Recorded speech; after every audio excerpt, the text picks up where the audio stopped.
excited to be here today in what is by far the most beautiful conference venue I have ever been to in my whole life. I cannot believe the background. So, like I said, I'm Amy Kalnoki, co-founder and COO of Bitwave, and I'm here to talk about NFT and crypto accounting. But don't worry, you do not need to be an accountant to follow along. In fact, this presentation is designed specifically for folks who know nothing about NFT and accounting. And what I hope you gain from this presentation by the end is just what to think about ahead of time when you're getting into NFTs, whether you're a creator, you're a marketplace, you're a collector, across the board, give you some practical tips of things to think about before you get started, or if you've already gotten started, that's okay, what you should be doing now to help make your accountant's life easier. So, go ahead. A little bit about me. Like I said, I'm Amy Kalnoki, co-founder and CEO of Bitwave. And my company, Bitwave, we are the market-leading solution. I won't spend too much time on it, but just so you know my background, market-leading solution for businesses that are transacting in crypto to be able to do their crypto accounting.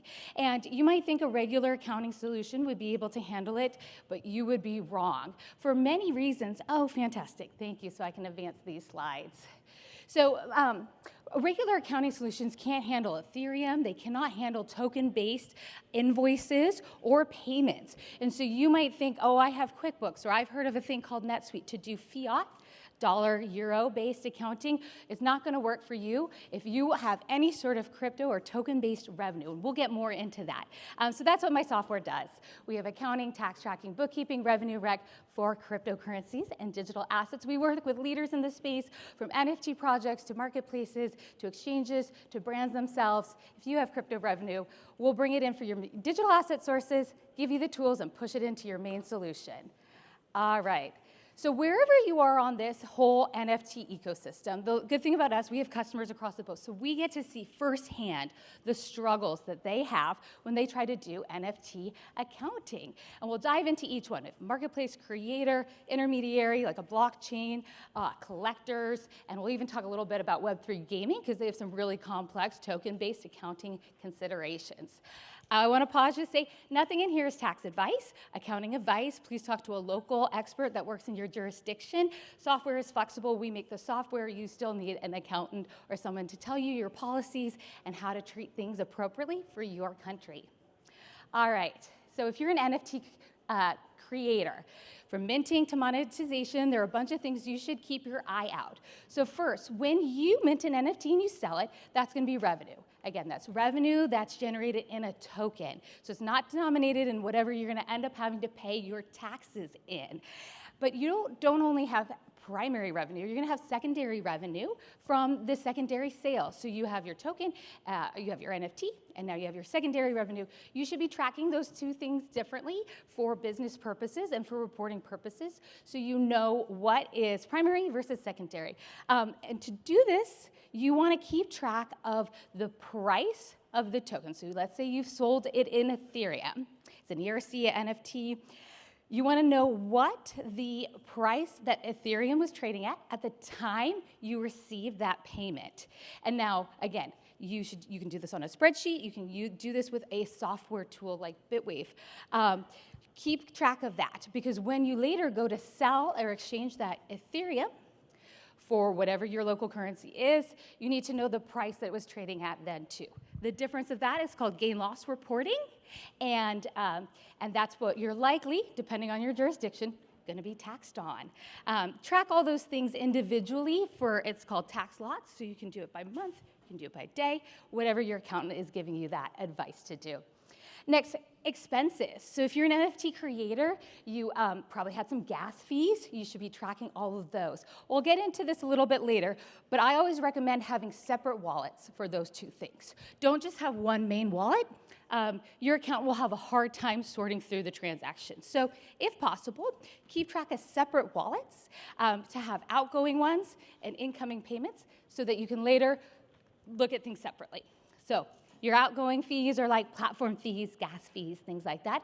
But as a creator, you have other expenses you should be writing off, potentially if it's okay in your jurisdiction, like Photoshop or whatever creative tools you're using to create your NFTs. And last, just managing your NFT inventory. You as a creator probably are some of your NFTs, your own. Those are changing in value. You should be tracking that. So that's called maybe your treasury or in your wallet. So keep track of the NFTs that you have, that you've created, because you want to report on that and eventually sell those. And then it would start that same revenue recognition process in the beginning. All right. If you're a marketplace, gosh, the biggest challenge here that we see from our customers who are NFT marketplaces is the volume of transactions that they have. You think about it, a retailer, it can take them years to build up their brand to the point in which they have millions of transactions even a month. But if you think about an NFT marketplace where you can buy and sell, they're doing 1 million different individual transactions a day. Now, they might be microtransactions on the blockchain, just a few fractions of a cent that they're taking as a platform fee, but that's still revenue. If you're a business, you still have to be tracking that, even if it's a small amount. And the volume of data, you really should approach this as a big data problem, because honestly, we have some of our customers who are marketplaces who are doing millions and millions of transactions a day. Each one is a revenue event. So a tool like a software system that'll do hourly or daily roll-up reporting, it's called, when you group a bunch of small transactions, is a great way to summarize that. You're going to have, as a marketplace, one-off transactions. Think about if someone accidentally buys the wrong NFT, they might ask for a refund. Or I actually heard about a kid getting their parents' phone and then buying some NFTs on it that were really expensive, and the marketplace ended up giving them a refund. But you'll probably want to have a good system in place for things like for refunds as well. And then there are compliance concerns as an NFT marketplace. In the US, for example, coming in 2024, there's going to be a compliance reporting on, it's called a SARS, or Suspicious Activity Report. It's a document that you as a business have to generate when you see a transaction that is over $10,000 in value.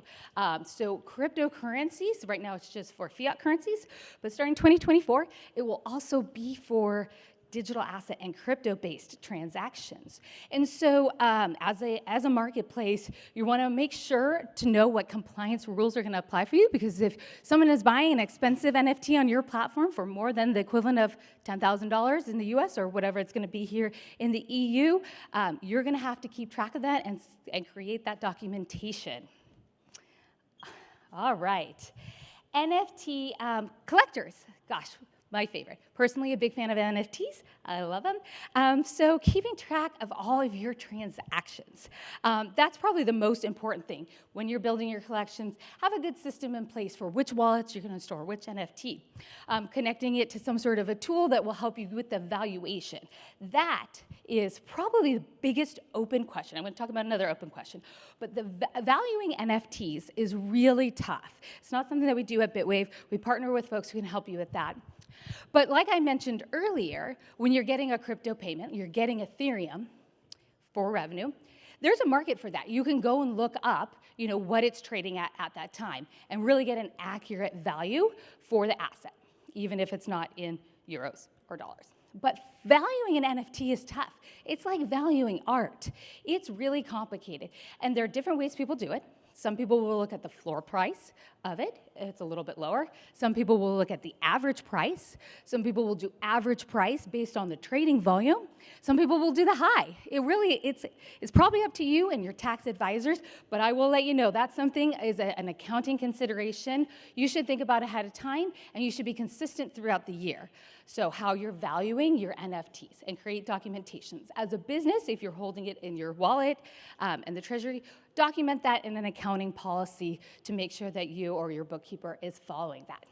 Gonna go back to airdrops. This is one of my favorite things because accountants, they can't agree. All right, I'm gonna talk about the Bored Ape airdrop, if you remember that from like a year and a half ago, because it was a really interesting case. So all the people who had a token got the airdrop. They got 10. When it was dropped into their wallets, the value was $1, or about €1. And you had to go and you had to collect it. You had to redeem it. You had to actually do something to get that, okay? But you were granted it at $1. But by the time most people claimed it, the price had gone way up. It had gone to about $40. At one point, it peaked at $80. So what is the value of that? What do you have to report for taxes? people can't agree. Some people say, nope, you got 10 coins at $1, $10. Some people say, nope, by the time you put it in your wallet, it was worth $40. That's 400. I mean, the numbers are wrong, but that's the higher point. You have to decide how are you going to treat it. And just like the valuations of the NFTs you already hold, think about that ahead of time and be consistent from the beginning of how you're going to be calculating airdrops. All right, one of my favorite things to talk about, Web3 gaming. Gosh, blockchain games I think are super exciting, and they come along with a bunch of accounting concerns and considerations. So you actually end up looking more like a custodian when you're a Web3 game, because you are potentially holding players' assets, and those you have to track separately for tax purposes. You're probably going to want to have separate wallets for that. I gotta go quickly because I'm running short on time here, but here are a few handy tips to make your accountant's life easier. So first, I've talked about it before at the beginning. Organize your wallets based on the transaction type. That's my biggest recommendation. Keep it separate so it's easier to go back and look at. Probably limit, if you can, the number of exchanges and number of places where we're having to get and keep information from. So the more marketplaces, the more exchanges, the more places you have to find your accounting and bookkeeping data from, the harder it's going to be when you go to do it. Have clear communication and document everything. Keeping track as you're going along really will help you when you're creating those records at the end of the year. And I would recommend throughout the year, if you're using a marketplace or an exchange, downloading that data and backing it up.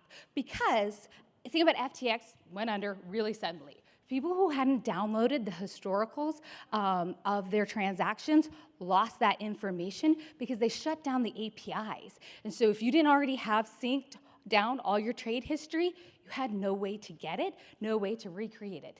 And be proactive. Don't wait till the end of the year, right before your taxes are due, to try to figure out all of this stuff. Again, Amy Kalnoki from Bitwave. We have a booth out here in the expo hall. If you have any questions or would like more information, please come by and say hi. Thank you so much.